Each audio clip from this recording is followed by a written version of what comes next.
Honda ADV 160 এই বাইকটাতে আমরা যথেষ্ট কাজ করতেছি।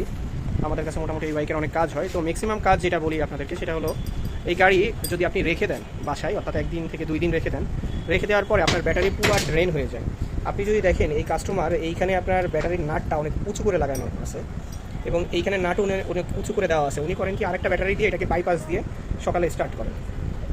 সো এই ধরনের সমস্যা হুন্ডা এডিভির একটা কমন সমস্যা, এটা আমরা প্রায়ই পাচ্ছি বা আমাদের কাছে এই কাজের জন্য সবসময় হুন্ডা এডিভির স্কুটার আসতেছে। তো এই কাজের যে মূল সমস্যা সেটা হলো আপনার এই ইলেকট্রনিক্স ইমোবিলাইজার সিস্টেম।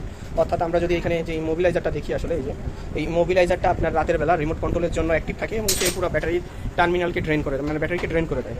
সো এই ক্ষেত্রে কাস্টমারের চালানোটা খুব কষ্টকর হয়। অনেক সময় এই ইমোবিলাইজার পাল্টাইলেও ঠিক হবে কিনা এটা নিয়ে একটা সন্দেহহীন অবস্থাতে রয়ে যাওয়া থাকে যে আসলে এটা ঠিক হবে কিনা। উনি অলরেডি কিন্তু 3টা ব্যাটারি ইউজ করছে, একদম ব্র্যান্ড নিউ ব্যাটারি।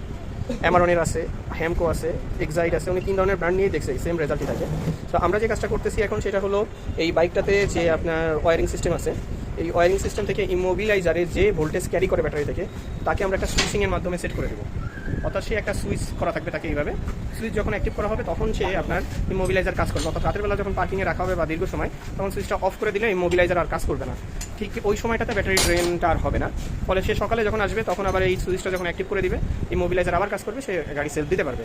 তো এই ধরনের সমস্যা নিয়ে সাধারণত যারা আপনারা ভুগতেছেন হুন্ডা এডিভিতে, তো আপনি অনেক টাকা ব্যয় করে ইমোবিলাইজার না কিনে আপনি এই ধরনের পদ্ধতি ব্যবহার করতে পারেন অথবা আমাদের সাথে যোগাযোগ করতে পারেন।